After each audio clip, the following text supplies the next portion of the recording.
Hello everyone and welcome to this new video about level design. In this episode, we're going to see how to create some procedural stylized stones in Blender. And we'll do this with just a basic cube and a series of modifiers. Now you might remember that in our last episode, we talked about non-destructive creation workflows.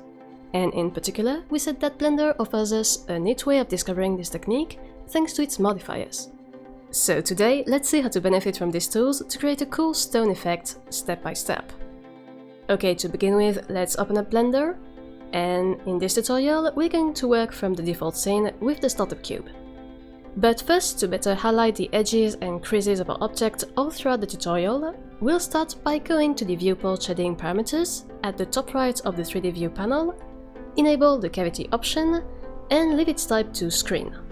Then we'll tune the ridge value all the way up, and we'll set the valley value to something like 0.2 or 0.3. You'll notice that this makes the edges of our cube a bit brighter than usual, but it will be even more visible as we progress and create our stone effect. Also, it's essential to note that the procedural material we'll create today looks slightly different depending on the size of the object that we apply it on.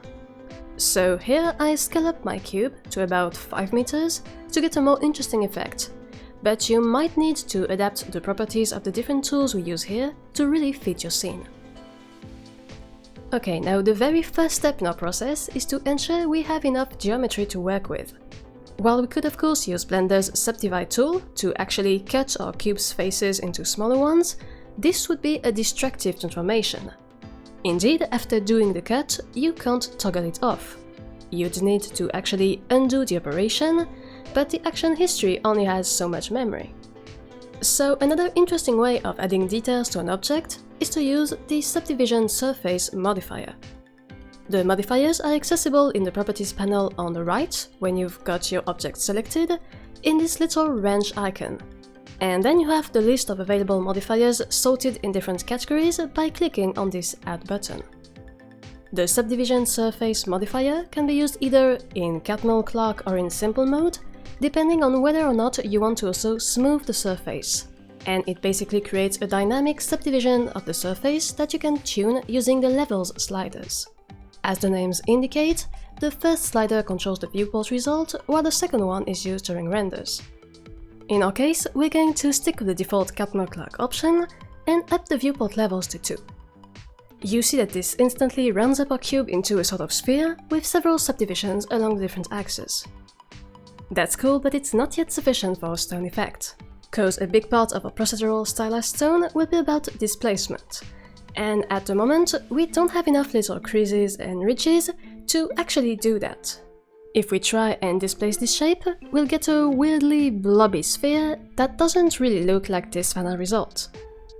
The trick to getting these additional valleys and bumps is to use the remesh modifier in its default voxel mode with a low enough voxel size. Typically here something like 5 centimeters. Of course, keep in mind that this dimension depends on the overall size of your object, so you might need to adapt the value slightly. In this modifier, we'll also toggle on the smooth shading option at the bottom. So, okay, I know it doesn't look like much has changed, except for perhaps a bit more fuzziness on our edges. But in fact, we've added a lot of faces in our mesh with this simple operation. If we want to check this out and verify we've indeed further subdivided our object, we can go to the Overlays options and enable the statistics. Then you see that when we toggle on or off our remesh modifier, the number of vertices and faces suddenly booms. Alright, so we now have enough geometry to do our displacement. To do that, we'll add a new Displace modifier on our object, and we'll click on the New Texture button, and then on this icon next to the empty texture field to create a new procedural texture to use for the displacement. This takes us to the texture editor where we can choose the type of texture that we want to use. Here we'll go for a Musgrave texture, and we'll set the noise basis to a Voronoi F2 F1. We see on the preview that it already kinda looks like stones, but we can clearly improve the effect on the object by doing a couple of things. First, we'll go back to our modifier stack and we'll reduce the strength of the displacement to 0.08. Then we'll click on the texture editing button again, and in the texture editor we'll tune some of the textures options to something like this. Remember that those options work well for our cube, which is roughly 5 meters, but you may have to adapt these values if your object size is different. Finally, last but not least, we'll go to the color section beneath and enable the color ramp option. This will allow us to precisely define how we transition from high to low areas.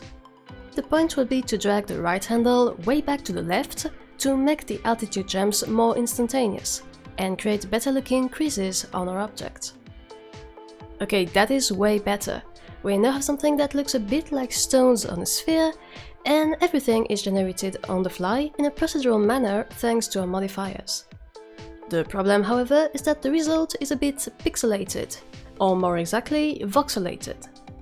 So as a last improvement, and to make the result more stylized and nice to the eye, we can add two last modifiers to our stack, a decimate modifier and a bevel modifier.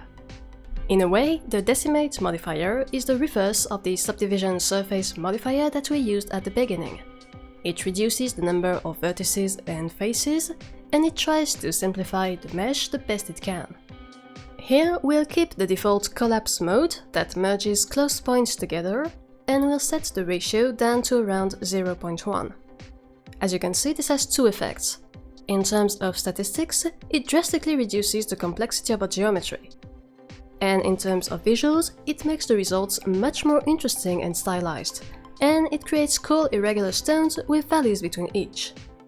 But to really highlight the border of the stones, we can slap on our bevel modifier. And you see that this instantly refines the visuals by making hard edges that are much more consistent with the stone material we're making here. Now the really cool thing is that we can easily toggle the different modifiers in our stack to see how they all combine together. And we could even switch the order to see how this impacts the final result.